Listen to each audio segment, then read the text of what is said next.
দেখে সে সার্ভাইভাল বই পড়ে নিজেকে আরও প্রস্তুত করে তোলে।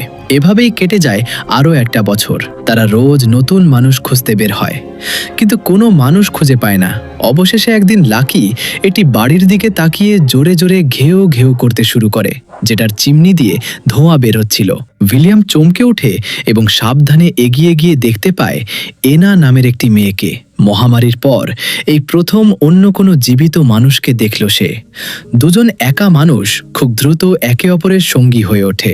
তারা একসাথে উইলিয়ামের বাড়িতে থাকতে শুরু করে। ঘর গোছাই এবং আশেপাশের পরিত্যক্ত সুপার সব থেকে প্রয়োজনীয় জিনিসপত্র নিয়ে আসে।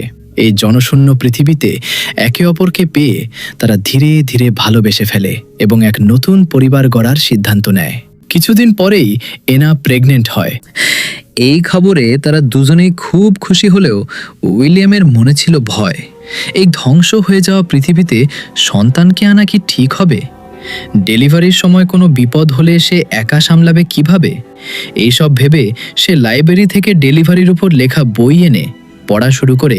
তারা সোলার প্যানেল বসিয়ে বিদ্যুতের ব্যবস্থা করে আর খাবারের জন্য ছোট্ট একটি খামারও গড়ে তোলে। কিন্তু তাদের এই সুখের সংসারে হানা দেয় এক নতুন বিপদ। হঠাৎ করে ইঁদুরের উপদ্রব ভয়ঙ্করভাবে বেড়ে যায়। ঝাঁকে ঝাঁকে ইঁদুর তাদের বাড়িতে হানা দিতে শুরু করে, যা তাদের ফসল ও গর্ভের সন্তানের জন্য হুমকি স্বরূপ ছিল।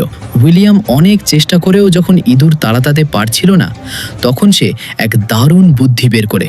সে শহর থেকে যতগুলো সম্ভব বিড়াল ধরে এনে তাদের বাড়িতে ছেড়ে দেয়, আর কিছুদিনের মধ্যেই বিড়ালের দল সব ইঁদুর সাবার করে দেয়। অবশেষে সেই দিনটি আসে। উইলিয়ামের প্রস্তুতির কারণে কোনো সমস্যা ছাড়াই এনে এক ফুটফুটে কন্যা সন্তানের জন্ম দেয়। নিজেদের সন্তানকে পেয়ে তাদের দুজনের আনন্দ আর ধরে না। এরপর উইলিয়াম শহরের বিভিন্ন জায়গায় তাদের বাড়ির ঠিকানা লিখে দেয়, যাতে অন্য কোনো সার্ভাইভার থাকলে তাদের খুঁজে নিতে পারে। এভাবেই কেটে যায় আরও 6টি বছর।